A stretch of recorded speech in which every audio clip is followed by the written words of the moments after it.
Welcome to a special celebrity edition of Eggheads, the show where a team of 5 quiz challengers pit their wits against possibly the greatest quiz team in Britain. Here they are, the Eggheads. Hello. Hi, Eggs. Hello. Hoping they've got what it takes to beat our quiz geniuses, our theory of nothing. Now, it's the world of science and technology that brings this team together, so let's meet them. Hi, I'm Rory Cellan-Jones, the BBC's technology correspondent. I've been mucking around with gadgets for years and calling that a job.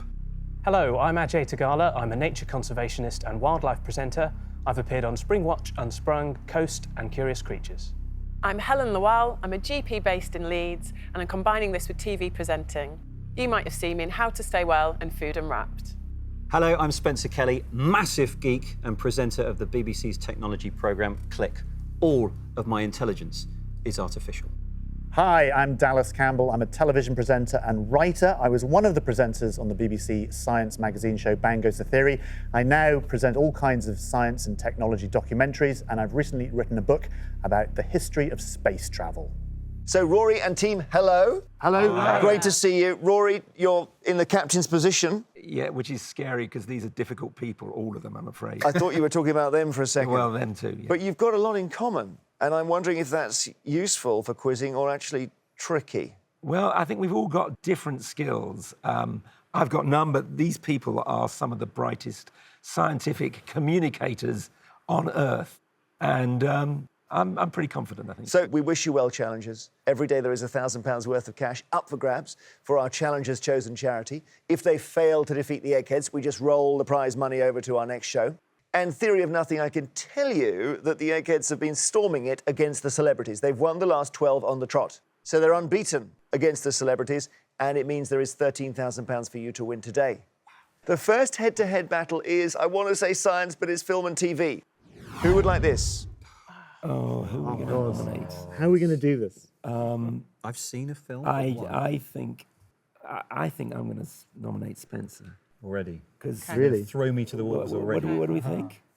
Yeah. Because I happen to know, spent his entire teenage years doing nothing but watching television. It was all Star Wars. That's the thing. Yeah. Only Star Wars. Spencer, you're up. You've been Spencer, I think. OK, so Spencer, you've got to choose an Egghead. So you can have either Beth, Pat, Chris, Steve, or Judith. Chris. Yeah. Chris, have you ever taken part in a quiz programme before? I don't think you have you? How far back do you want to go? So Spencer from Theory of Nothing taking on our Chris from the Eggheads, film and TV, the subject. And just to ensure there's no conferring, please take your positions in our legendary question room. Spencer, I see you limbering up there. Yes, getting into the quizzing pose. Very serious. Well, Chris, you do that. What is your quizzing pose, Chris, normally? I think it's been immortalised in granite by Rodin. I know you are a bit of a quizzer because you went on Celebrity Mastermind. Yes, I did. And that was equally terrifying, I have to say. At least this is a team game, or at least I thought it was until this happened. Let's see how we do, Spencer. Film and TV against our Chris. Would you like to go first or second? I may as well go first. Here we go. Which of these films stars Lindsay Lohan as a character named Katie Derham? Mean Girls, The Notebook, or Clueless? Katie Derham, C-A-D-Y. I think she was the lead in Mean Girls, so I'm going to go with my gut and say Mean Girls. Very good. Mean Girls is right. So, Chris, Freddy Krueger is the villain in which series of horror films? Saw, Nightmare on Elm Street, or The Exorcist? Played by Robert Englund. It's A Nightmare on Elm Street. It is A Nightmare on Elm Street. Well done. Back to you, Spencer. Who plays the role of Ratchet in the 2017 film Murder on the Orient Express? Edward Norton, Tom Cruise, or Johnny Depp? Johnny Depp doesn't look like a ratchet, does he? Doesn't look like if I was Johnny Depp, I'd never play something called Ratchet. Let's go Johnny Depp. You're a good quizzer, aren't you? Johnny Depp is right. 2-1. Chris, can you catch up? Here we go, Egghead. The TV presenter Rylan Clark was a contestant on which TV series? The X Factor, The Great British Bake Off, or Mastermind? Not Mastermind. He's the one with the X Factor, surely. X Factor. You're right, Chris. Well done, X Factor. Back to you, Spencer. Who played the role of Pike Bishop in Sam Peckinpah's 1969 Western The Wild Bunch? Lee Marvin, William Holden, or John Wayne? I think John Wayne might have played the lead in the film, so I'm just going to go Lee Marvin. Let's just check with Chris. Chris, what's the answer? It's William Holden. William Holden. Okay, Chris, your question. And you take the round if you get this right. In which TV drama series did Dennis Waterman play a character named George Carter? Chris, The Sweeney, Minder, or New Tricks? Get your trousers on, you're nicked. It's the Sweeney, Jeremy. The Sweeney is right. Chris is in the final round. Sorry, Spencer. Sure you knew that. Bye-bye. Off to the sin bin. Beaten by our egghead. But it's early days. Come back. We'll play round 2. Well, Spencer played well, but got knocked out there by Chris. Theory of nothing have therefore lost a brain, and the eggheads are all still sitting pretty. And the next subject for you is science. Oh, now we get the fight. So who does this? The technology person, the wildlife person, the doctor, or the astro person? The what? The Well, astro person? I like being the astro Yes. person. I think you I've are the never been astro into person. space. I have to No, but break you've this written to you books gently. about it, I know. All right. I have an It's idea. so broad, Yeah. science. It could Yeah. be natural history. I it could be come to anything. you with any medical problem that could be physical, chemical, biological, Exactly. or astro. Can we we specify do- that Is there a it's name for medical? that? What is that? It's a chemistry sort of Try it. Go for it.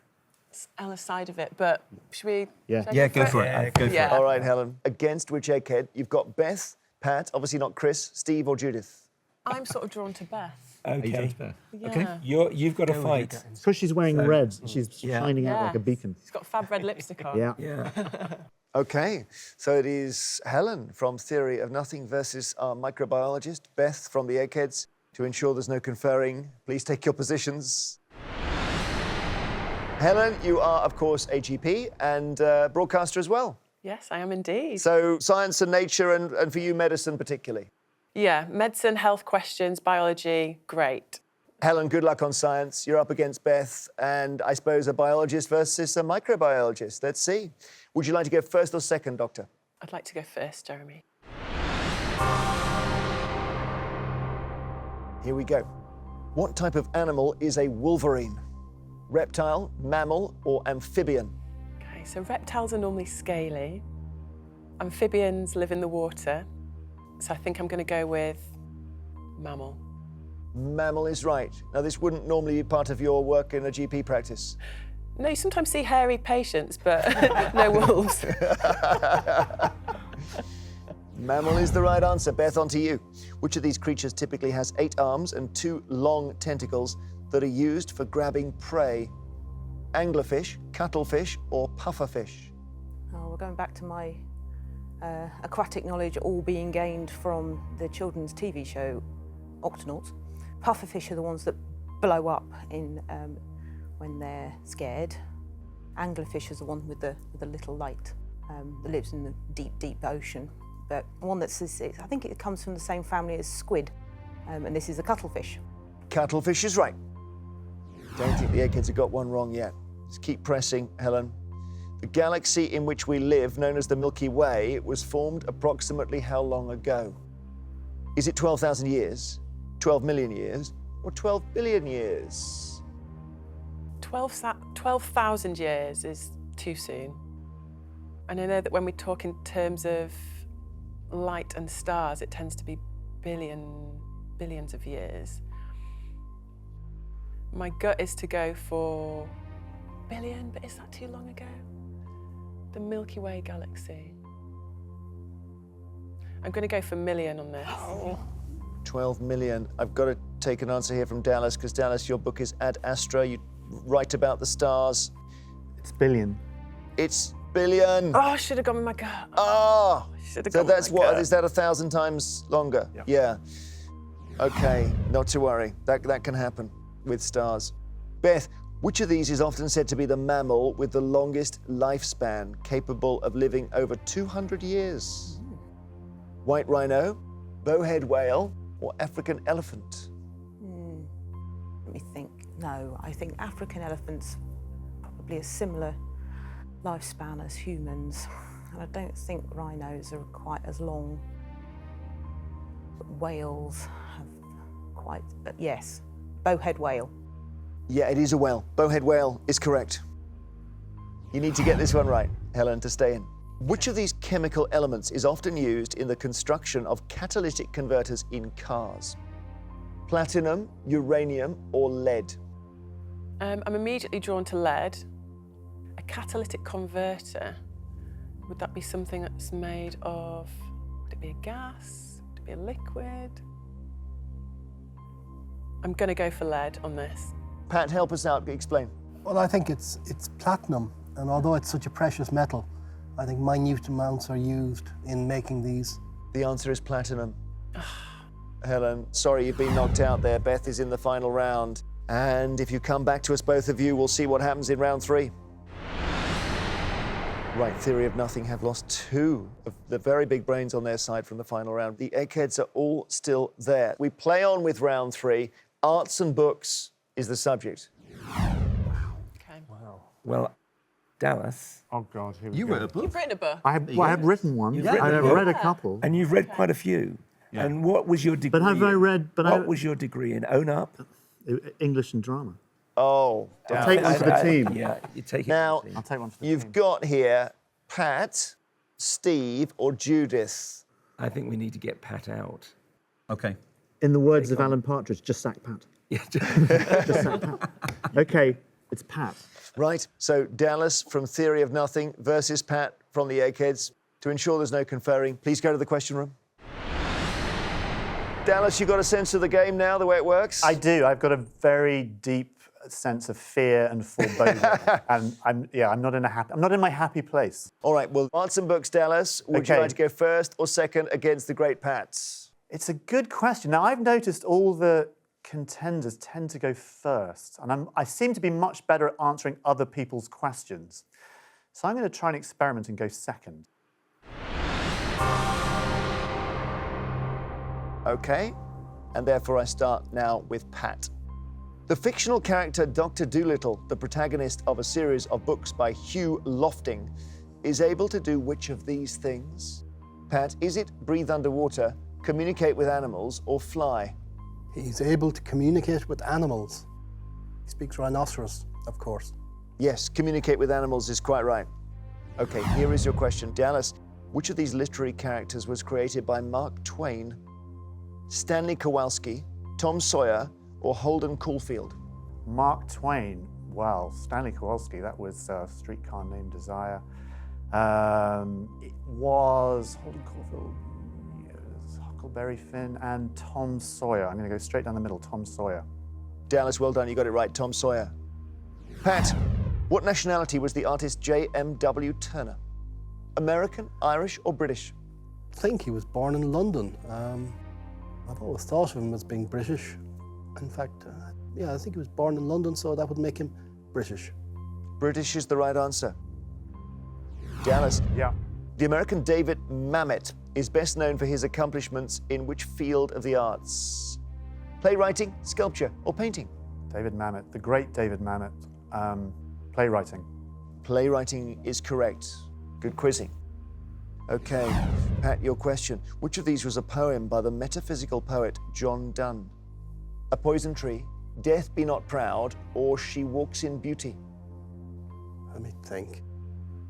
My first thought was Death Be Not Proud. I'm just slightly concerned that there's another poem of similar name linked with Dylan Thomas. And Death Shall Have No Dominion. A Poison Tree, I don't know much about that. I think She Walks in Beauty is it's either one of the Romantics or it's Yeats. I think of these three, I'll go down the middle. Death Be Not Proud. Well, Blake did A Poison Tree, and it was Byron who did She Walks in Beauty, so you're right. Death Be Not Proud was by John Donne. Now, because you went second, you're under pressure here, Dallas. I know, I'm an idiot. You've got to get this right. You knew all of his. Okay, you've got to get this right. Which of these children's books was written by the poet laureate John Masefield? The Box of Delights, The Railway Children, or The Secret Garden? It wasn't The Secret Garden. Railway Children. Jenny Agutter waving a petticoat. Forgive me, team, if I'm wrong, but I'm going to go... I'm going to go Box of Delights. The Box of Delights. Let's check this with Pat. Pat? I think he's right. It's right. The Box of Delights. Well done. Amazing. They're playing better now. Let's see. Pat, we go to sudden death. It gets a bit harder. I don't give you alternatives. In 1984, Malcolm Morley became the inaugural winner of which prestigious art prize? Let me think. Prestigious art prize. My first thought is Turner Prize. 84. I think I'll go Turner Prize. Turner Prize is right. To stay in Dallas. Dr. Yanis and his daughter Pelagia are characters in which 1994 novel by Louis de Bernières? Can I sleep on it and get back to you tomorrow? I'm going to have to pass, I'm afraid. Nothing. I'm sorry, guys. You've probably read it. Such a famous book. Eggheads? Captain Corelli's mandolin. Captain. Well, because you went second, you were on the defensive there, which makes it tricky. And sorry, Dallas, you have been knocked out by Pat, who storms his way into the final. One more round to play before we go to the final. Please come back. The Theory of Nothing have now lost 3 from the final round. The Eggheads are all still there. So a last chance to knock an Egghead out, and it's geography. So Ajay or Rory? AJ. Wow. Ajay, you did say earlier that you knew your rivers from your oceans. Well, yeah. Your drumlins from your Oxbow Lakes. Yeah. I mean, geography's your Yeah. specialist subject, isn't it? We'll go with geography. Yeah. Let's Been go all with over the world. geography. Let's go with that. Puts the pressure on, Yeah. but yeah, we'll go Yeah. for it. Yeah. Yeah. So it's either Steve or Judith. Steve, former Brain of Derbyshire, and Judith, who wants to be a millionaire. I might feel more relaxed with Judith. You think she looks kind? I'm not entirely sure about that. I don't think she's going to be kind to you, but Let us We- see. I think- Ajay from Theory of Nothing taking on Judith in the last round before the final. Please go to the question room. Ajay, I'm wondering if finally we've got somebody on their subject. Because geography is your life, isn't it? The natural world. Yeah, geography, the natural world, that is what I do day to day. Indeed, yeah. So the pressure's on, Jeremy. Geography is our subject. Ajay, would you like to go first or second? Really hoping you can get in the final here. Yeah, I'll do my best, and we'll go first, please. Your question, by population, which is the largest city in California? Pasadena, Los Angeles, or San Francisco? I'm thinking it'll be between Los Angeles and San Francisco. I haven't been to America ever. I'm drawn to Los Angeles, so I'm going to choose that one. Let's just check with your teammates. Is he right? Yes. Yep, you're right. Absolutely. I don't know how many times larger it is, but it's enormous city. Billions of times larger. Not always billions. millions. Always billions. Los Angeles is the answer, Judith, your question. Despite being a part of the Kingdom of Denmark, Greenland is considered by the United Nations to be a part of which continent? North America, Africa, or Antarctica? Well, definitely not Africa or Antarctica, because that's in the south. So it must be North America. It is North America. Could easily have gone Antarctica there. Well, not really. Not if you. Well, it's a cold place. concentrating. Thought we had her there. Ajay, the water of Leith is a river that passes through which British city? So Leith. Edinburgh, Glasgow, or Aberdeen? Okay, I'm pretty sure it's obviously not Glasgow. Don't think it's Edinburgh. This is one of those ones. I think my gut tells me Aberdeen. Could it be Edinburgh? Oh, it could be. I'm going to go Aberdeen. Oh. No. So, I'm just living it with your team here. We reached for the Proclaimers as our evidence, didn't we, team here? Because they had an album called Sunshine on Leith and they were from Edinburgh, is that right? Absolutely. right. Yeah. Edinburgh is the answer. Judith, which 3 colours feature on the national flag of Belgium? Green, white and black, red, white and blue, or black, yellow and red? Belgium. Belgium, the flag. Red, white, and blue. Red, white and blue is your answer. Challenges, is she right? I think it's black, No, yellow, it's and got red. it's got black in it. Black, yellow, and red. All right, so that's given. Well, it's a relief because it's for the first time in the game so far. The Eggheads have got a question wrong, and Ajay, that gives you a chance here to put some pressure on. The Challenger Deep, recognized as the deepest known point in the Earth's oceans, is located in which trench? Is it the Diamantina Trench, the Marianas Trench, or the Tonga Trench? I am pretty sure It is the Marianas Trench. Marianas Trench is right. Yes. So you're in the lead here. Come on. Judith, you must get this to still be in it. Chittagong is a major port in which Asian country? Chittagong. India, Pakistan, Bangladesh. Well, they're all next door to each other, aren't they? I've always thought Chittagong was in India. Now, if you've got this wrong, you've been knocked out. Steve, you know. It's Bangladesh. Bangladesh is the answer. You're knocked out, Judith. Yes! Oh, my goodness me. Ajay! Suddenly they've won a round. This is looking good now. Well done, Ajay. Brilliant. How about that? So you will be in the final. Judith will not. Come back to us and we'll play for £13,000. So this is what we have been playing towards. It is time for our final round, which, as always, is general knowledge. Now, have the challengers just pulled it out the fire here? Those of you who lost your head-to-heads won't be allowed to take part in the final. So Helen, Spencer and Dallas from Theory of Nothing and Judith from the Eggheads, would you please now leave the studio? So here we are, Rory, Ajay, you're playing to win Theory of Nothing, £13,000. Beth, Pat, Chris, Steve, you're playing for something that money can't buy, which is the Eggheads' reputation. For the final, I will ask each team 3 questions in turn. They're all general knowledge, and you can confer. So, challengers, the question is, can you, with your 2 brains, defeat these 4 turbo brains over here? Would you like to go first or second? I think we're going to go first. We're just going to get ahead of the game. Yeah. That's the aim, anyway. So here we go, good luck. Here's your first question. What is the name of the Japanese practice of growing miniature trees in pots? Kabuki, origami, or bonsai? I think we know this one, don't we? I think we do, yeah. We think it's bonsai. Bonsai is right. Eggheads. The VIC-20 and the Commodore 64 are examples of what? Home computers, models of Bentley motor car, or weather satellites? You know that one, Pat? 64. Home computer. Weather satellites. Yeah. I think we're pretty confident they're home computers, Jeremy. I did hear them shout weather satellites. Well, Rory, I should ask you this because you are the BBC's technology correspondent, and I think I would have been sacked if that question had come my way and I'd have said it was weather satellites. the answer is? It is home computers. Home computers. Here is your second question. From which language do we ultimately derive the words veranda and loot? Is it Greek, Hindi, or Swahili? I think it's more likely to be Hindi. Yes. They're more likely to have come into British use from Hindi, well, certainly than from Greek and possibly from... Should we go? Are you confident? I'm thinking not Greek, but yeah, if you're confident. I'm anything but confident, but we're going to go for Hindi. It's Hindi. Nicely done. Eggheads, which British city has an area that's named after the Swedish opera singer Jenny Lind? Glasgow, Swansea, or Manchester? Any idea? No. Nope. Lind. She's Swedish. I don't think it's Glasgow, is it? Are we missing something really obvious here?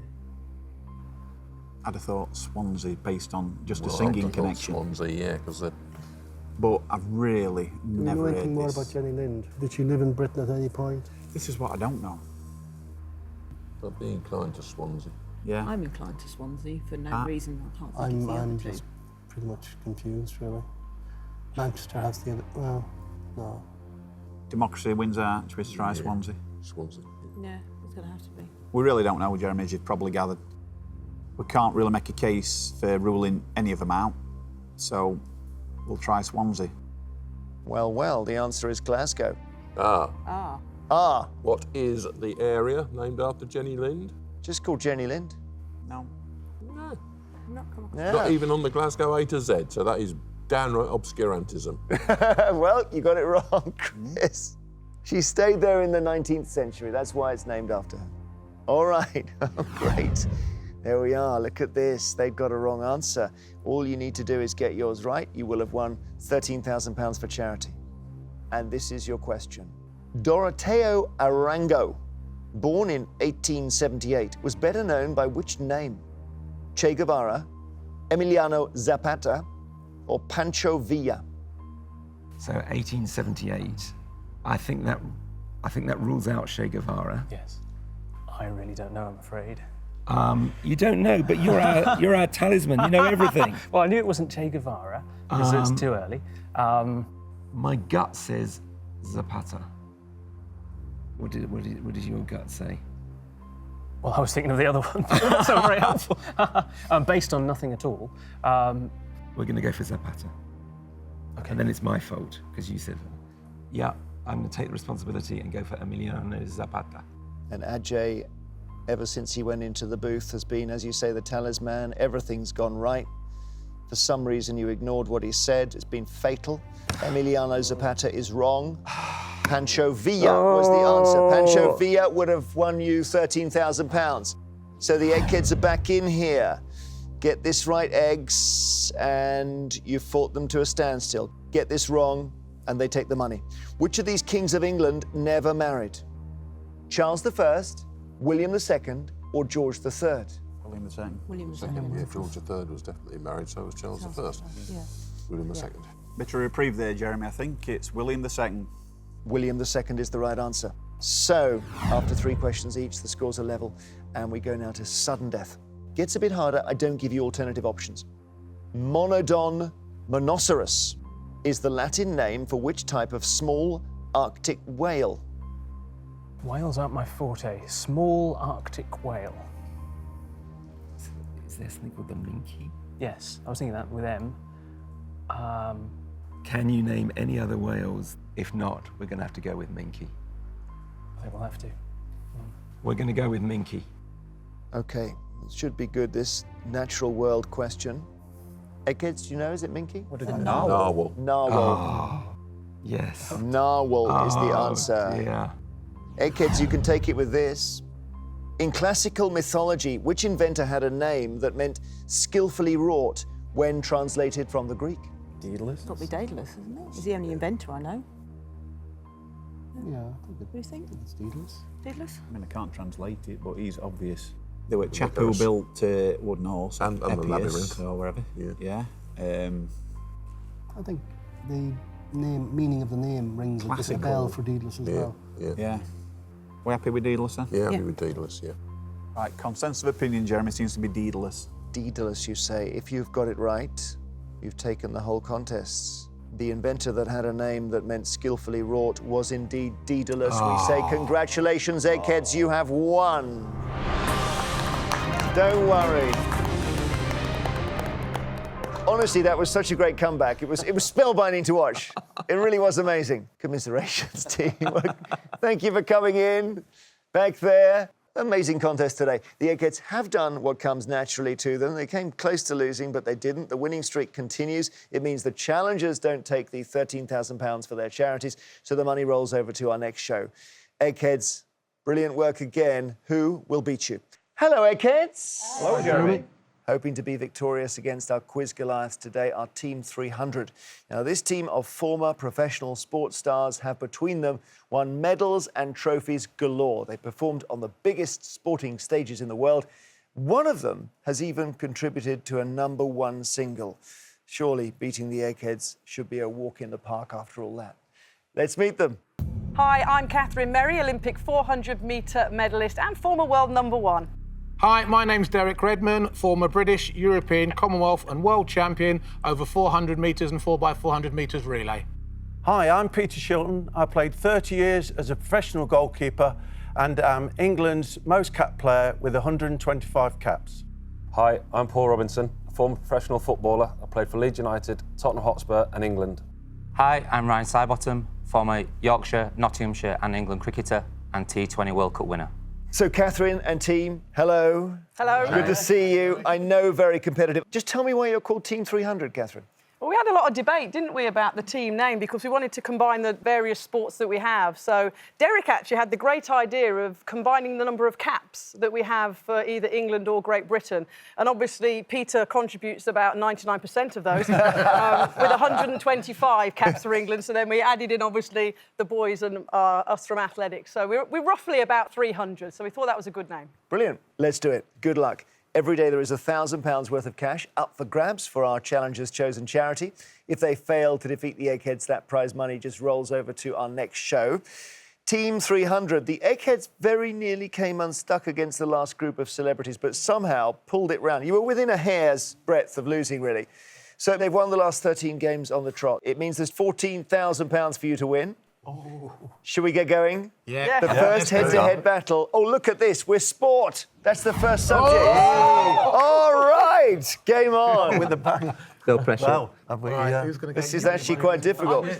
So Catherine, one of you're gonna you go. against either Beth, Pat, Chris, Steve or Lisa. You've got Right. Yeah. I'm gonna... You look very confident. Okay, I'll lead the way as the captain and I'll take sport. OK, runner, broadcaster, Katharine, against which egghead? Some are more sporty than others. The middle one. Yeah. Chris. Definitely try and take them out early. I'll go against Chris, please. Very good. Katharine from Team 300 versus Chris from the Eggheads. To ensure there's no conferring, would you please both take your positions in our legendary question room? Good luck against Chris. Sport is the subject, Katharine. I'm hoping this is good for you. Would you like to go first or second? First, please. And here we go. Not including overtime, what is the duration of an NBA basketball match? 48 minutes, 80 minutes, or 90 minutes?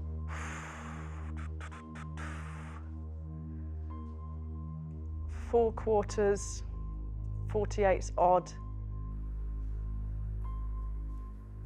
Gosh, I should know this. I watch NBA. Oh. I'm going to go 80 minutes. 80 minutes is your answer. Derek, haven't you played basketball for England? I have, yes. So tell us, is she right? She's not, unfortunately. What is it? It's 48 minutes. 48 minutes, Katharine, is the answer. Sorry, Derek. Sorry. All right. OK, Chris, your question. Which of these competitors has won the most Olympic gold medals? Chris, Sebastian Coe, Daley Thompson or Mo Farah? Daley Thompson, decathlete. Didn't do much else. Coe just as well. Yeah, it must be the most recent one, Mo Farah.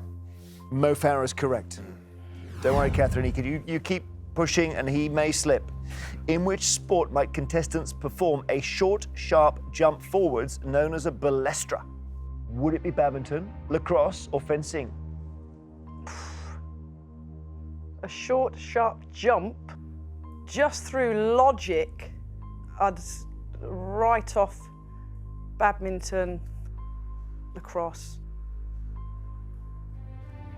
It might be one of those pokey short jumps forward. Fencing. Fencing is right. Oh. Well done. Back on track.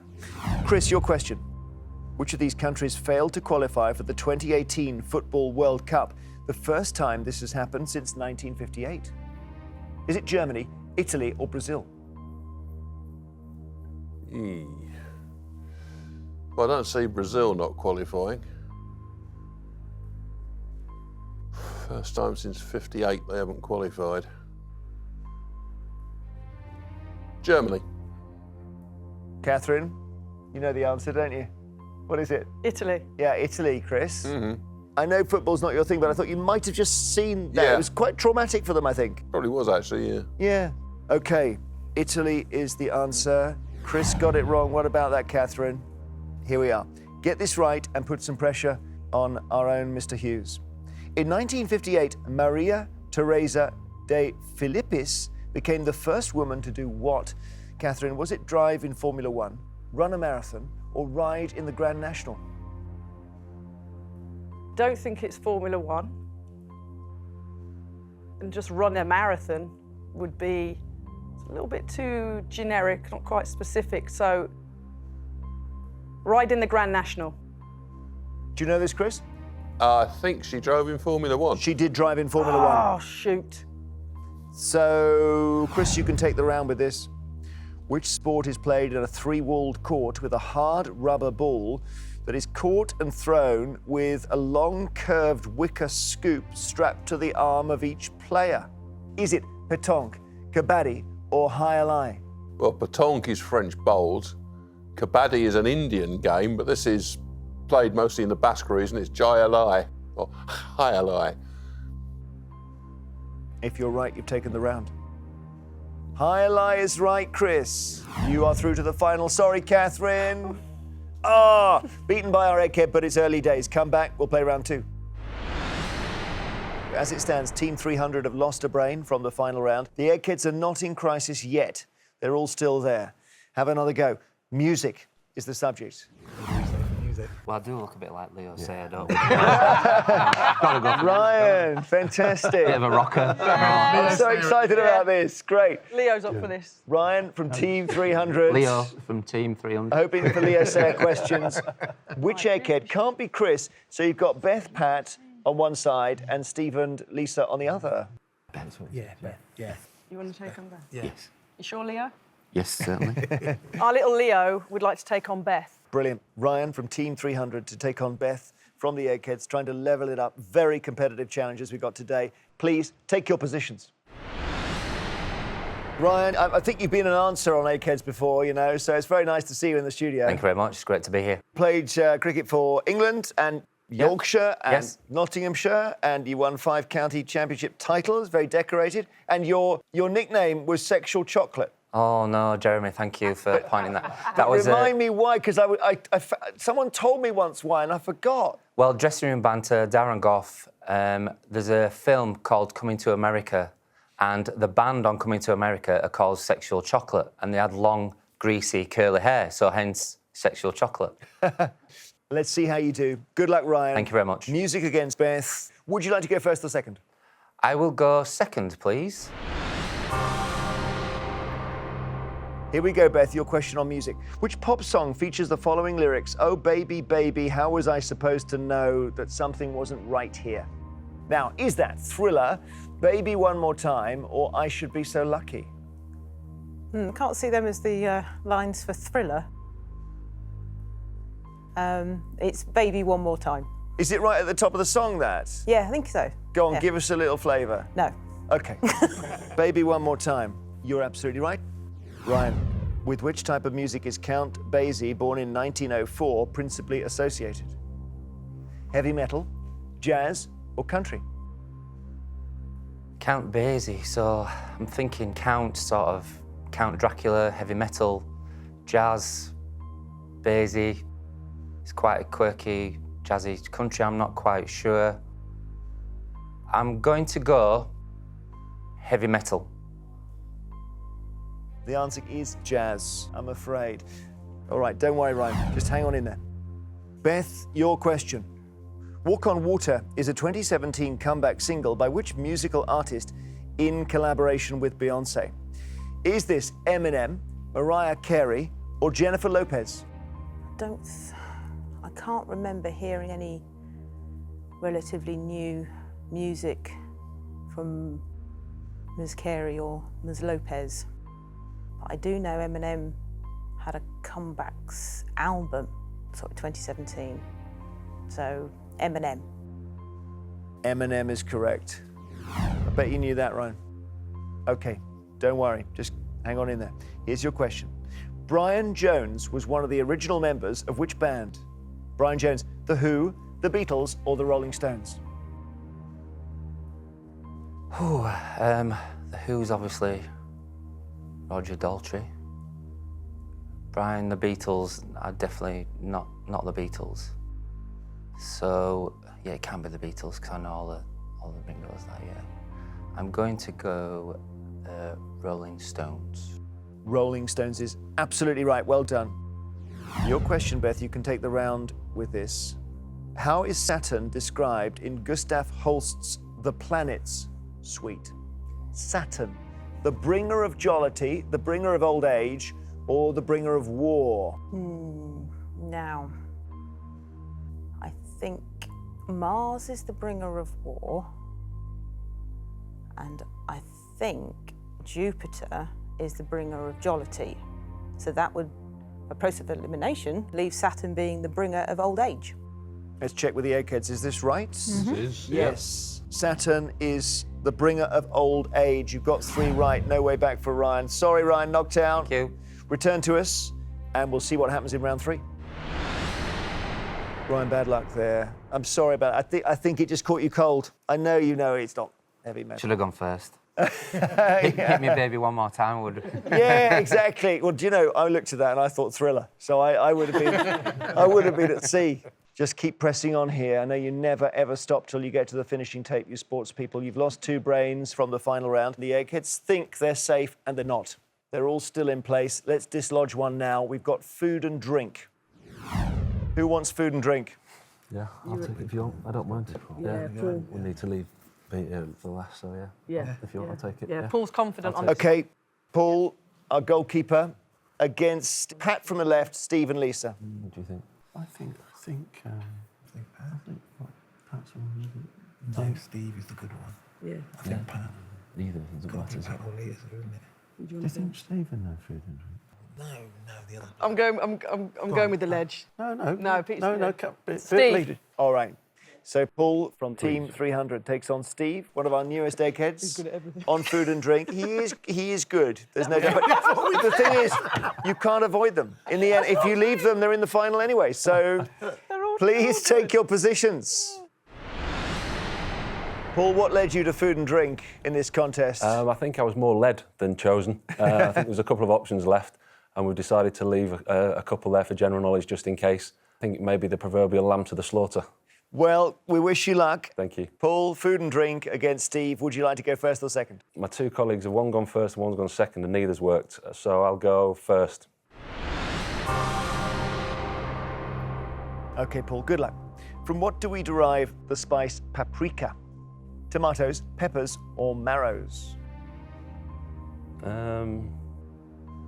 Obviously, the colour of paprika. It's spicy, so I'm going to go with peppers. Peppers is correct.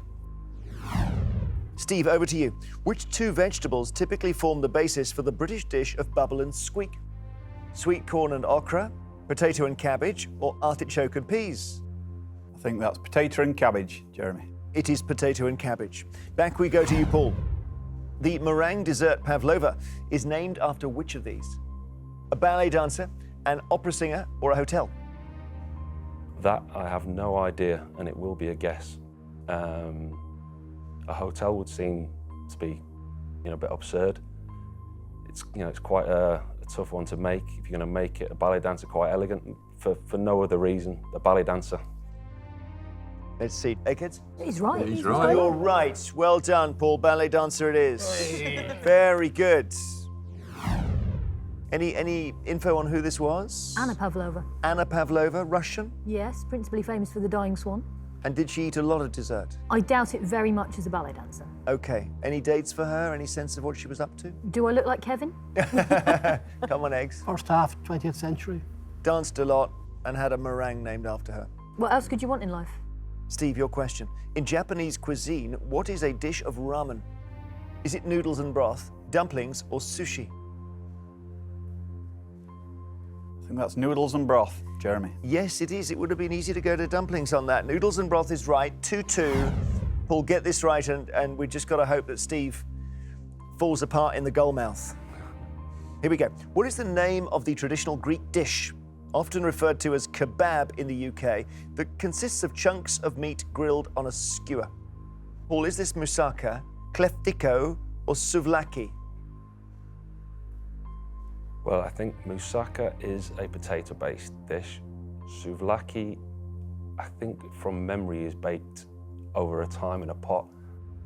So I'm going to go with kleftiko. Souvlaki is the answer, I'm afraid. Steve, your question, you can take the round with this. Smørrebrød is a type of open sandwich from which part of the world? Is it Denmark, Egypt, or Finland? Yeah, I know it's Scandinavian. On balance, I think it might be Denmark, Jeremy. If you've got this right, you've won the round. Smørrebrød is Denmark, Steve. 3 out of 3. Oh, Paul, exactly the same situation as your other 2 colleagues. We have another round to play, though. Please come back, and we'll play one more round before the final. As it stands, Team 300 have lost 3 brains from the final round. The Eggheads have not lost any, but then they haven't been capped for England, have they? So, let's look on the bright side here. 300 times. Yeah, 300 times. Or even once. The next subject and the last before the final team is geography. Oh. So it's going to be Derek or Peter? What do you like in geography? You stuck your hat on this one. I'll go for geography. Yeah. Are you comfortable with that? You sure? Well, How's your... I'll do You it. happy I'll with do it? it. Yeah, go for it then. Yeah. Peter, Peter's up okay. for that one. You did geography last time you were on Eggheads, Peter. Oh. Got knocked out. Well, let's not... Oh, actually, Can we change that? You can take... Substitution. I just don't want to be last sat here. He's probably been brushing up for 5 years. Right. Pat is one option and Lisa, near me, is the other. Pat or Lisa? Yeah. Sure. Yeah. Peter says Lisa, please. OK. Now, you see, Pat's actually got the most England caps on our team because he does actually play for the England quiz team. So are you sure you don't want to, make this... No, I didn't. You can't appeal. There's no VAR here. So Peter from Team 300 taking on Lisa, known as Lost in Australia, from the Eggheads. To ensure there's no conferring, please go to the question room. Peter, I'm so glad you came back to us at Eggheads. Thank you. And it's geography again. That's the only slight issue. Definitely, Jeremy. But we'll give it a go. It's you either know them or you don't know them. Well, good luck in this round, Peter. And you're up against Lisa on geography. Would you like to go first or second? I'll go first. So last round before the final. And your question is, which prison was famously located in San Francisco Bay? Angola, Attica, or Alcatraz? Well, it certainly wasn't Angola. And I have watched the film quite a few times with Clint Eastwood in it, so I'm going to go for Alcatraz. Alcatraz is quite right. And that was based, Eggheads, on a real prison escape, wasn't it? Somebody got out. Yep. Frank Morris or somebody. I can't remember his name, but I went to the museum on the island and they've rigged up the cell and they show how he did it and used the spoon or something. Made a fake head out of soap, I think. Lisa, Ottawa is the capital of which country? New Zealand, Swaziland, or Canada? It's the capital of Canada. Canada's right. One each, and back to you we go, Peter. The Isle of Bute is a part of which country of the UK? Bute, Wales, Scotland, Northern Ireland. I don't think it's Scotland. I don't think it's Wales. I'm going to go Northern Ireland. Northern Ireland. Challengers, do you know? No? Any Eggheads? I thought Scotland. Scotland is the answer. Lisa, your question to take the lead. Which of these is the name of a large semi-arid plateau in South America? Patagonia, Mojave, or Namib? Namib is in Namibia, which is in Africa, and the Mojave is North America, but you will find Patagonia in South America. Patagonia is correct. So Lisa has 2, which means, Peter, you've got to get this one right to stay in. Which of these African countries is the largest by area? Botswana, Democratic Republic of the Congo, or Côte d'Ivoire? I don't really know this one. I don't think I've heard of Côte d'Ivoire. In a republic, you would possibly think that might be quite large. I think it's between Botswana and the Congo. I'm going to have to guess, I think. I'll go with Botswana. Botswana. I think the smallest one of the 3 is probably Côte d'Ivoire. Would I be right, Eggs? It's known as Ivory Coast as well. Home of Didier Drogba, I think. Yeah. We're going to do it by footballers. Oh, right. So, yeah. You should have said Ivory Coast. It's not Côte d'Ivoire. That's not the answer. Botswana's not the answer either. It is Democratic Republic of the Congo, which is the biggest of the 3. So, Lisa, you're in the final round. And, well, it's never say die for our challengers. We know that. It's going to be hard in the final. They're down to 1. But with Peter knocked out, let's see what happens as they play for £14,000. Peter, bad luck there. On geography, I hope we get you back again. I'll go for the hat trick. I was just thinking maybe we need to have you on sport next time. That'd be fairer. So the biggest country in Africa. Anyone? Any Eggheads know? It's Algeria now. Looking at the whole continent, yeah, Algeria, and Congo is actually the number 2, and then Botswana's 22nd, and Côte d'Ivoire 28. So this is what we have been played towards. It's time for the final round, which, as always, is general knowledge. But I'm afraid those of you who lost your head-to-heads are not going to be taking part in this round. So team captain Katharine, and also Peter, Paul and Ryan. From Team 300, would you please now leave the studio? I suppose, Derek, your sporting career, it is very much a solo thing when you run. Yeah, even in a relay, you have teammates, but you're given the baton and it's you and the rest of the field. I'm trying to, guys at the back, I'm just trying to see the bright side here. So you're used to running alone? I am, yes. To some extent? Yeah. The 400 metres, and the one that we remember, and I know you don't mind being asked about it, is the Olympics in 1992. And it's one of the most inspirational scenes in British Olympic history. But what happened to you? Just describe. Well, to be honest, it started the Olympics before. So my first Olympics was in 1988, and kind of had a chance of at least making the final and maybe scraping a medal. And I snapped my Achilles tendon warming up for the first round, so I didn't even make it onto the track in my first Olympics in '88. And obviously that kind of spurred me on to make amends in 1992. And to cut a long story short, got myself into pretty good shape. Won the first round, won the second round, and then 150 metres down the back straight, my hamstring went. And I remember you said it was so precise. You felt you'd been shot. It was like that. Yeah, I've never been shot before. Hopefully I won't. But my first thought was, well, I've been shot, you know. And then obviously instantly after I realised it was a hamstring pull, and yeah, it just sort of hit the track like a sack of spuds, as they say. And you had a choice: do I stay there and get stretchered off, or do I just finish the race? And you decided to finish the race. What was going through my mind was, if I start running, I can still catch them and finish in the top four. I've got 250 metres to go with a hole in my hamstring. They've got 120 metres to go, but mentally I was still in shape for those few seconds. Someone tried to stop you, I don't know who it was, and you brushed past them, and then your dad arrived. Well, there was a few people trying to stop me. There was some medical staff, some officials, track referees, goodness knows what, and I managed to sort of tell them in my own way to leave me alone. And then just as I'm coming into the home straight, I could sense this person was again going to get in my, as one of my daughters would say, personal space. And I heard the dulcet tones of my old man say, "Derek, it's me." And I just remember shouting and swearing at him, saying, "Get me back into lane 5." And it's the only time in my life I've ever been able to shout and swear at my dad and get away with it. One of the all-time great sporting moments. And fantastic to have you here today. Thank you. All right, you're playing to win. Team 300, £14,000 for your charities. Beth, Pat, Chris, Steve, Lisa, you're playing to defend the money. Simple as that. For the final, I will ask each team 3 questions in turn. The questions are all general knowledge. Normally I say you can confer, but Derek, it's difficult when you're on your Todd like that. So the big question here is, can your one brain defeat these 5? Good luck. Would you like to go first or second? First, please. And here is your first question. Which former world champion boxer appeared in I'm a Celebrity, Get Me Out of Here in 2017? Is it Anthony Joshua, Amir Khan, or Nassim Hamid? Amir Khan. Amir Khan is quite right. Eggheads. Which character from the Muppets was the long-suffering assistant to Dr. Bunsen Honeydew? Beaker, Gonzo, or Rolf? Beaker. Beaker. Beaker. Beaker. We think that's Beaker. It was a brilliant impression, Beth. Thank you. Beaker's right. So, your question, Derek. Which hero from Greek mythology was killed by a Trojan prince named Paris? Theseus, Heracles, or Achilles? Ooh, I don't think it was Heracles.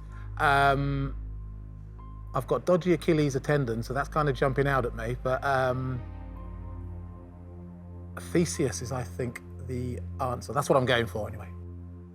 Theseus is your answer. Now, I think the whole Achilles thing may be linked. Is that right? Is the Achilles heel part of this story, Eggheads? What happened?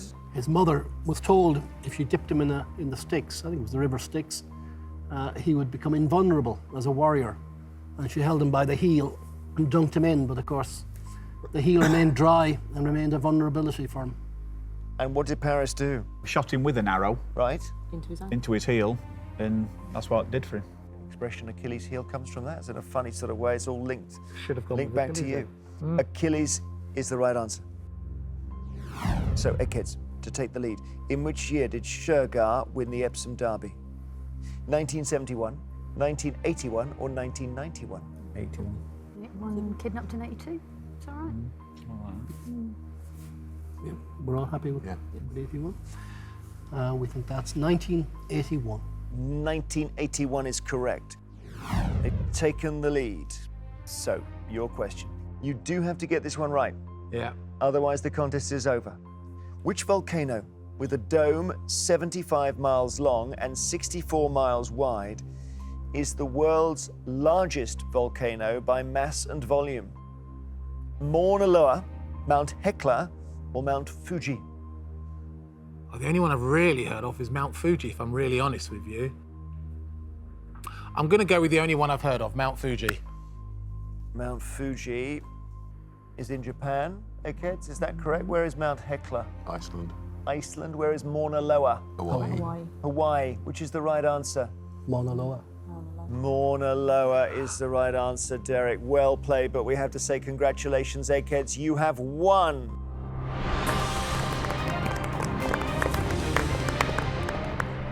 It's not easy on your own like that.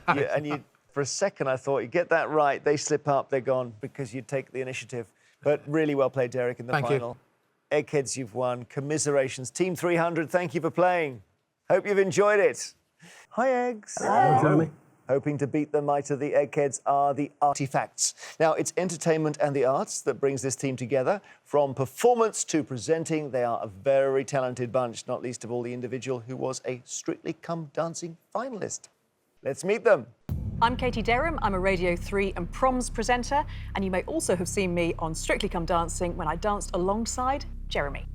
My name's Nick Higham. I've been a BBC reporter for nearly 30 years. For much of that time, I was arts and media correspondent when my rival on ITV News was Katie Derham. My name is YolanDa Brown. I am a double Mobo award-winning saxophonist and broadcaster. When I'm not presenting with the BBC, you can find me racing fast cars on the racing track. Hello, I'm Simon Greenall. I'm an actor and a friend of Alan Partridge, and you will have heard my voice in some shape or form. Barnacles out.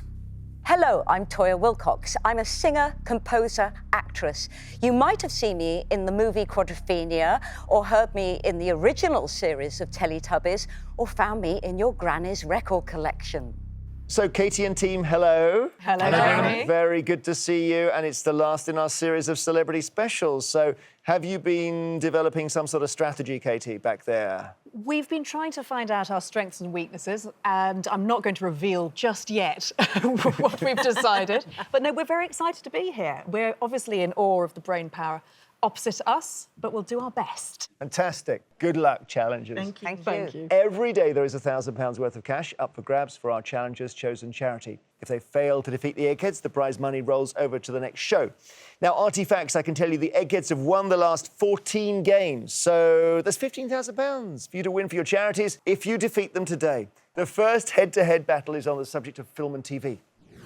So, one of you, please, against either Beth, Pat, Barry in the middle, Steve or Lisa. Yeah, I'll take one for the team. OK, yep, fine. Yeah. Good man. Give it a go. But then who? Brilliant. An actor on film and TV, that's a great start. And against which Egghead? I don't know, I think Steve maybe, you know, because he sounds like he's from Lancashire, but could be clever. I'm from Derbyshire, I'll have you know. Derbyshire? Yeah. Oh, it's even worse. Simon from the Artyfacts going in against Steve, former brain of Derbyshire. To ensure there's no conferring, please take your positions in our famous question room. Simon, film and TV is the subject, and would you like to go first or second? I'll go first. OK, your first question, good luck. Matt Berry plays the title role in which TV comedy series? Father Ted, Yes Minister, or Toast of London? Well, Matt Berry has that voice, and I would say it's Toast of London. That is the most amazing voice. Toast of London is correct. And we go over to you, Steve, for your first question. Which of these films was based on a true story? Chariots of Fire, 2001: A Space Odyssey, or Singing in the Rain? I think that must be Chariots of Fire, Jeremy. Chariots of Fire is correct. Simon, your question. Which actor announced his retirement in June 2017? Tom Hanks, Daniel Day-Lewis, or Harrison Ford? Whoa, let's see. I'm going to go for Daniel Day-Lewis. You're absolutely right. Daniel Day-Lewis is correct. Took a lot of people by surprise, I think. Steve, which TV comedy series is set in the town of Danebury? Detectorists, Motherland, or Catastrophe? Absolutely no clue. Eeny, meeny, miny, moe. Detectorists. got a little bit of uncertainty. Simon, do you know this? Yes, I do. Go on. It's The Detectorist. Detectorist is right. Oh, I can tell you're a good quizzer, Simon. So your third question. Which Oscar-winning actor plays the role of the gangster Luca Changretta in the 4th series of the TV drama series Peaky Blinders? Is it Jared Leto, Adrian Brody, or Mark Rylance? I don't watch Peaky Blinders because of the accents. Let's think. It's got to be Jared Leto. Steve, is he right? I think it might be Adrian Brody. It's Adrian Brody. No! Now, you've given the egghead a way in, which is dangerous at the best of times. Steve, you get this right, you're in the final round. Who plays the father of the character played by Mark Wahlberg in the 2017 film Daddy's Home 2? Mel Gibson, Clint Eastwood, or Gene Hackman? Yeah, it's quite a funny film. It's Mel Gibson, Jeremy. It's Mel Gibson, 3 out of 3. Simon, I can't believe that. You're out, you're not in the final, and Steve is, but it's early days. Rejoin your teams, we'll play on. Artyfacts have lost a brain. They lost Simon from the final round. The Eggheads are all still sitting there, and they know if they win this one, they've beaten all the celebrity teams, and we've got to stop that happening. Come on, guys. So the next subject is food and drink. Ooh. Now, who would like this? Well, Toyah, you did say you wanted to do this one. I would love to do this because I eat all the time. I don't drink much. I won't be good on wine, but I think I might be relatively good on the rest. Brilliant. Well, we have faith in you. Thank you. Yes, Thank you. It's very good of you. So Toyah against which egghead? Who looks worried? Well, I don't think any of them look worried. They don't. Very cool. I think the guy in the middle looks really cute. Well, yeah. Is that even more now? Is that enough of a reason to choose him? Yep, he lures a lot of people. It's a bit like those sirens luring sailors onto the rocks. He does it with his shirts. But I'm suspecting I might have walked into a trap. No, they're all good. You choose Barry. He's certainly very nice. So Toyah from the Artyfacts versus Barry from the Eggheads. Please go to the question room now. I'm trying to work out where I even start with talking about your career, Toyah, because you've done so many things. Books, singles, albums, of course, stage plays, feature films, TV, everything really. And now quizzing on the Eggheads. How about that? I'm so pleased to be here. It's fantastic. Good luck in this round. We're so thrilled to have you here. And Toyah, would you like to go first or second against Barry? I would really like to go first. Thank you very much. OK, your first question. What type of buns are traditionally eaten on Good Friday? Hot cross buns, Sally Lunn buns, or Chelsea buns? Well said. Sally Lunn buns. I don't think I've ever heard of Sally Lunn buns. Chelsea buns I'm particularly fond of, and I'm now wheat-free, and Chelsea buns are something I really miss. But the one bun I miss more than anything in the world is the hot cross bun, and that's what I'm going for.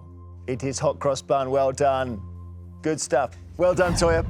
Barry, your question. In the UK, the type of dumplings which are often included in meat stews are generally made from which ingredient? Mung beans, suet, or polenta? I think mung beans and polenta would give a very strange-looking stew. They're suet dumplings. They are suet, one each. Toyah, back to you. We just want him to just do something wrong, don't we? We want just a little, the saucepan to fall off the cooker. Toyah, here's your question. Which of these Asian sauces is flavoured with peanut? Satay, soy, or sacha? I love Asian. Soy is the soya bean. Sasha is flavoured by Sasha. No idea, I've never heard of Sasha. But it's one of my favourite dishes of all time is satay peanut sauce with chicken. Yummy. Oh, my mouth is watering. Satay is quite right. Well done. Yeah, on the little sticks and all that. Barry, your second. Hollandaise sauce is typically used to make which of these dishes? Eggs Mornay, Eggs Benedict, or scrambled eggs? I think eggs Mornay is made with cheese, and you don't use a sauce for scrambled eggs, but Hollandaise sauce is famously used in Eggs Benedict. Eggs Benedict is correct. This is the key thing, is to just try and get all three right here, Toyah. Put some pressure on Barry, get him to sudden death, maybe knock him out before that. Here's your third question. The alcoholic drink Airag, made from the fermented milk of horses, is a speciality of which part of the world? So it's Airag, A-I-R-A-G. Mexico, Macedonia, or Mongolia? I'm not a big drinker, but I am 99% certain we are talking about Mongolia. They live with their horses and they love their horses, so I'm going to go with Mongolia. Well, if you're right, that's great quizzing. Barry, is she right? Absolutely. Absolutely. Well done. 3 out of 3. Mongolia's correct. This is good. Good for our challenges. So, Barry, if you get this wrong, you've been knocked out. What is the name of the traditional West Country pie that has fish heads sticking out of the crust? Stargazy pie, gala pie, or hominy pie? Well, the fish heads that are sticking out of the crust are looking up into the sky and they see the stars, so it's stargazy pie. It is indeed stargazy pie. All right, we go to sudden death. Toyah, gets a little bit harder because I don't give you alternative options. Can feel the tension here. The jackfruit, often said to be the largest tree-borne fruit in the world, is native to which continent? I've eaten jackfruit. I was in the jungle, Celebrity Get Me Out of Here 2003, and they gave us this enormous jackfruit. Now, the thing is, I was in Australia, but the jackfruit could have come from the Philippines.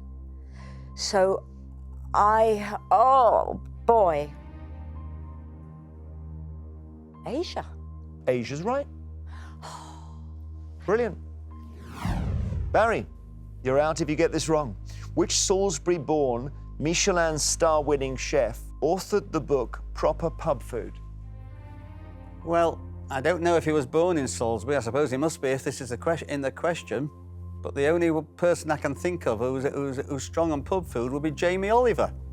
So that's my answer. I'm afraid it's a head-in-hand moment on this side, Barry. Lisa, what's happening? I'm never speaking to Barry again. It's the wonderful Tom Kerridge. Tom Kerridge is the answer. You've been knocked out by Toyah. Mind you, being knocked out by Toyah Willcox is not a bad, it's a badge of honour there. Toyah, well done. Thank you. Brilliant. You're in the final round. Barry's not. Please come back. We'll play round 3. As it stands, the Artyfacts have lost 1 brain from the final round, but Toyah won through in her rounds, and Barry was knocked out by Toyah. The next subject is arts and books. Now this, I want to see. Who is going to take arts and books? As captain, I'm going to nominate you, Nick. As you did spend several years making a programme about books, so, you know. I thought you might. Okay. I shall do arts and books. Very good. Nick, against which egghead? And you've got Beth, Pat, and Lisa. I think I will go for Pat. Oh, OK. Good stuff. Nick from the Artyfacts trying to take down Pat from the Eggheads. To ensure there's no conferring, please take your positions. Nick, good luck against Pat. Not in any way trying to put you off here, but Pat has not lost on arts and books. Pat, for how long? I think you said 5 years. 5 years. That sounds all right. Good luck. Nick, would you like to go first or second? I'll go first, please. Here we go.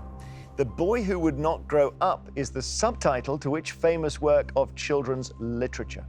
Peter Pan, The Wind in the Willows, or Stig of the Dump? Well, The Wind in the Willows is not about boys, so we can rule that one out. It has to be either Stig of the Dump or Peter Pan, and of course, Peter Pan was indeed the boy who never grew up. Very good. Peter Pan.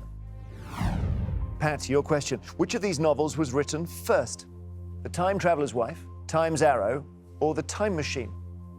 I think the most recent is The Time Traveller's Wife by Audrey Niffenegger. Time's Arrow is Martin Amis, which would be 90s perhaps, 80s, 90s. And The Time Machine is H.G. Wells, which would be around the start of the 20th century, somewhere, perhaps late 19th century. So the earliest one is The Time Machine. The Time Machine is quite right. OK, Nick, your question. You see what you're up against. Alice Walker's book, The Colour Purple, is set in which part of the USA? Hawaii, New England, or the Deep South? Well, it's famous for its portrayal of or addressing racism, and so New England is not renowned for that, nor Hawaii. I think it must be set in the Deep South. The Deep South is quite right. Well done. 2 out of 2. Pat, which of these is a famous work by Van Gogh? The Death of Marat, Wheatfield with Crows, Rain, Steam and Speed? I think The Death of Marat is by David, and Rain, Steam and Speed is one of Turner's major works. The Van Gogh picture in that triplet is Wheatfield with crows. It is indeed Wheatfield with crows. OK, Nick, your third question. Just keep the pressure on here. Which 20th century art movement is characterized by an aesthetic that glorified the mechanical world, war, and dynamic speed? Futurism, surrealism, or pop art? Pop art is renowned for its use of colour and popular imagery, so that doesn't fit. Surrealism actually could contain almost anything, but I think what we're talking about here is futurism. And futurism is right. Well done. Pat, if you get this wrong, you will have been knocked out on arts and books for the first time in 5 years.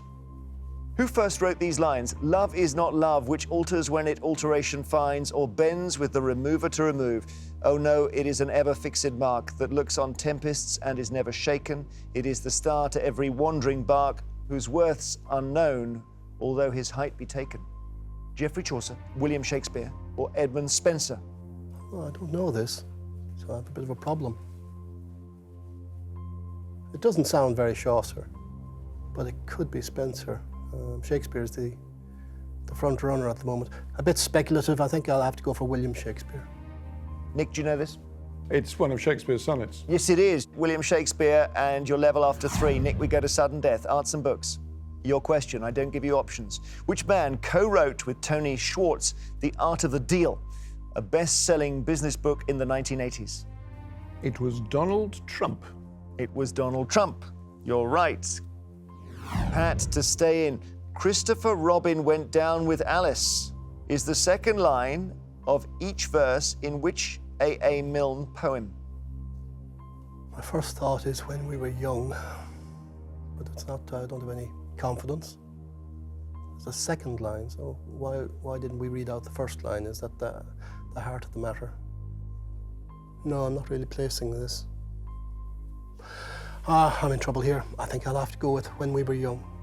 Do you know the first line? Eggheads? They're changing the guard at Buckingham Palace. They're changing the guard at Buckingham Palace. Christopher Robin went down with Alice. The title, had you got that, then the title is Buckingham Palace. You're out, Pat. Knocked out. Well done, Nick. Wow. First time he's lost on that in 5 years. And I think you've still got some petrol in the tank, Nick, I can tell. Come back to us. We'll play the next round. Oh, wow, these challengers are playing well today. Artyfacts have lost only 1 brain from the final round. The Eggheads have lost 2, including Pat. And our last subject before the final is music. So it's going to be Katie or Yolanda. Well, we could arm wrestle for this, but I think... What do you think? I think you should go for this, Yolanda. You think so? Yeah, I do. Yeah. All right, Yolanda. Gosh, Good stuff. all right, and against which Egghead? Who do you want to take on serious? Beth on the left or Lisa on the right? Could you all sing something, please? Audition for the part. I don't want to break your ears. I mean, yeah, I think so, yeah. Yeah. Beth, please. Right, Yolanda from the Artyfacts, taking on Beth on music. Take your positions, please. Good luck in this round, Yolanda. Music against Beth. Do you want to go first or second? First, please. Yes, please. Here we go. Which of these songs is from The Sound of Music? Who Will Buy, My Favourite Things, or The Rain in Spain? Who will buy? That's not the Sound of Music, is it? Oh. You are my favorite thing. Oh, goodness. You know what? I know this, and it's... I think I'm going to go with My Favourite Things. Teammates, is she right? We were worried there. You're right, don't worry. They were about to fall off their chairs. Every single musical has just melted into one big medley. You've got all of the songs in your head, that's the problem. That was great. I was just watching your teammates' faces. Okay, well done. My favourite things. Okay, Beth, your question. Which of these singers was born first? Elvis Presley, David Bowie, or Paul McCartney? Oh, that's surely Elvis Presley. Elvis Presley is correct. Do you know the year, Barry? 1935. 1935. Your question, Yolanda. Looking out on the morning rain, I used to feel uninspired. Are the opening lyrics to which song written by Jerry Wexler, Jerry Goffin, and Carole King? You make me feel like a natural woman. I feel the earth move. Or Up on the Roof. All right, it's time to sing again.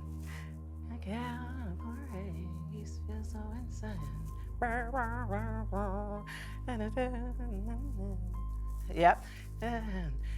You make me feel. That's it. A natural woman. You make me feel like a natural I love the way your answer is. You make me feel like a natural woman. That's correct. Sing every answer. We can't get enough of it. Well done. And get the saxophone out if you have to. I need a sax. Has anyone Yeah, you got do. one? You need a sax. Okay, Beth, your question to catch up. The Architect is the title of a 2017 album by which singer? Imelda May, Paloma Faith, or Jessie Ware? Oh, I'm going to thank Ken Bruce for this one because I'm sure he had it as his record of the week, and it's Paloma Faith. Paloma Faith is quite right. Well done. To each. Yolanda. Oh. Here we go. Okay. Which British composer's mysterious death has been attributed to various things, including chocolate poisoning, tuberculosis, or even a chill court when he was locked out of his home by his angry wife? Is this Henry Purcell, Edward Elgar, or Frederick Delius? Oh, team. I'm trying to tap in. I know somebody on the team knows this. I can just see their faces. Well, I can't really, but I can just imagine them. It's a guess, I'm afraid. I don't know this press story. Henry Purcell. Let's see. Katie Derham, do you know this? Well, I'm pretty confident in Yolanda. Yes, you're right, Yolanda. Well done. It is Henry Purcell. Oh, thank you very much. Who's got quite a bit to do with the proms, right? Well, his music Purcell? is incredibly popular, yeah. Yeah. It's early music, played frequently at the proms, yeah. Right, Beth, your question. Get this wrong, you're out. I Got Life, which features the lines, I got my hair, I got my head, I got my brains, I got my ears, I got my eyes, I got my nose, I got my mouth, is a song from which musical? Hair, Godspell, or Jesus Christ Superstar? Certainly not Jesus Christ Superstar. My hair is all about being free and stuff, so would it fit with that? I know nothing about Godspell, but I don't know whether I can make a compelling argument for that one. So I'm going to go with Hair. Hair is your answer. If you're right, you're still in. Eggheads, is she right? Yes. Hair is right. 3-3. Okay, so we go to sudden death, Yolanda. Gets a bit harder. I don't give you alternatives. Here we go. John Deacon was the bass player for which hugely successful rock group?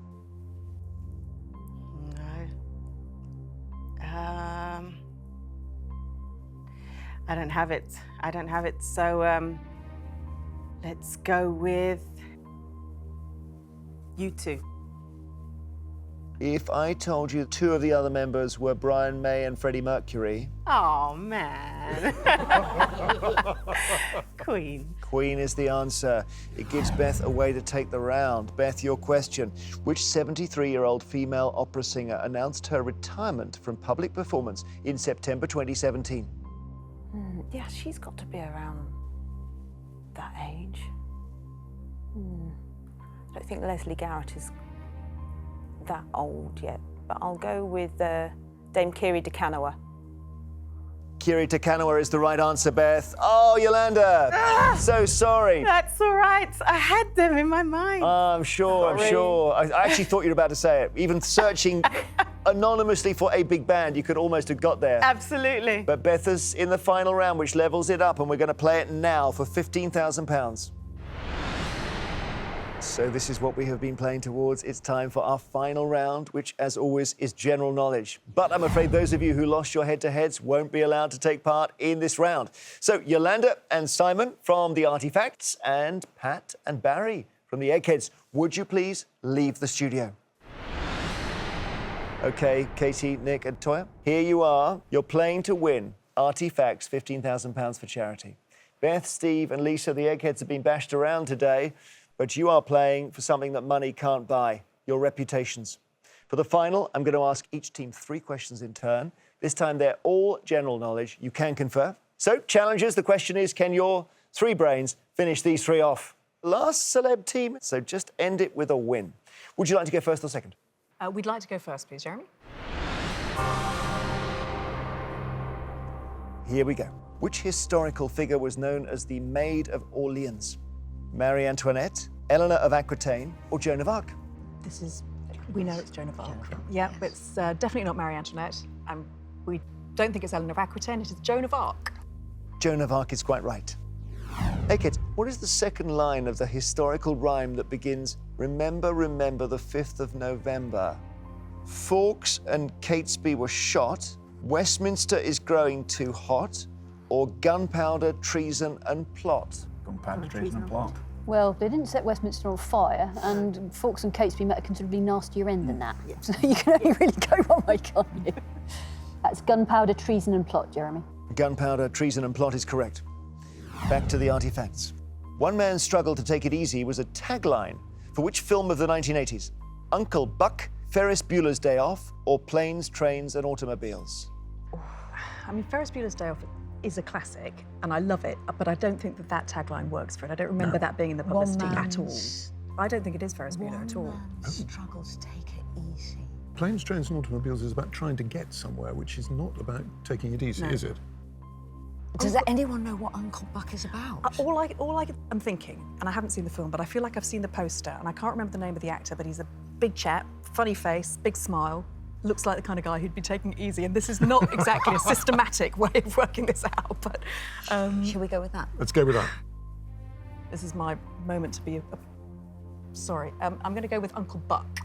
Uncle Buck. I think the actor you're describing is John Candy. Oh, what's going on back behind you? What's happening there, Simon, Yolanda? We think it's Ferris Bueller's Day Off. Ferris Bueller's Day Off is the answer. Oh, I'm sorry. I just didn't think that tagline matched. I'm sorry. Ferris Bueller's Day Off. OK, Eggheads, your question. In the books by Beatrix Potter, what type of creature is Old Brown? Owl, badger, squirrel? He's an owl. Owl sounds good. Yeah. He's definitely an owl. Old Brown is an owl. Owl is right. So they're ahead, 2-1. Your question. You must get this one right to keep the contest alive. Dostoevsky's novel Crime and Punishment is set in which city? Is it Moscow, Kiev, or St. Petersburg? OK. I've just had a musical in London with 13 of my songs in, and it's Crime and Punishment.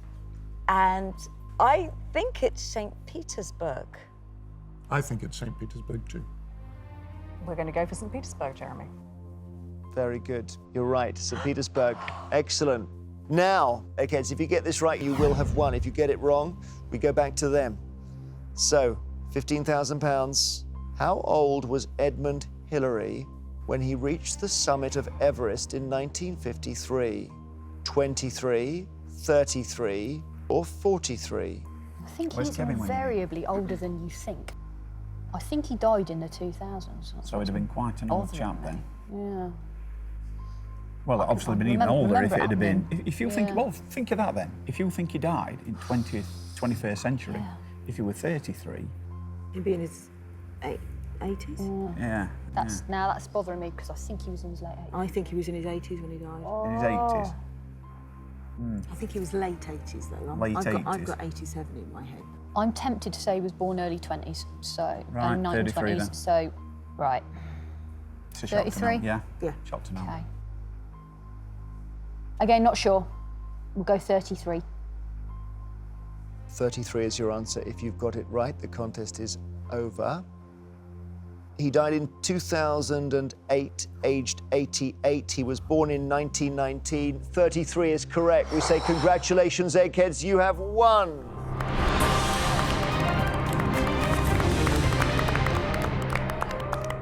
Well, commiserations, those Eggheads. I thought it was written in the stars you were going to lose this one. Every single celebrity team you've beaten. And this was one of the very best. Oh, Very yes. best. Very, very best. Commiserations to Artyfacts. The Eggheads have done what comes naturally to them, and the winning streak has continued all the way through this run. So that means this team don't win the £15,000. We therefore send that money to children in need to add to this year's appeal. Yes. Good plan. Yep, good. Good stuff, Eggheads. You didn't get beaten over 15 shows there. Join us next time to see if a new team of challengers have the brains to defeat the Eggheads. Till then, goodbye.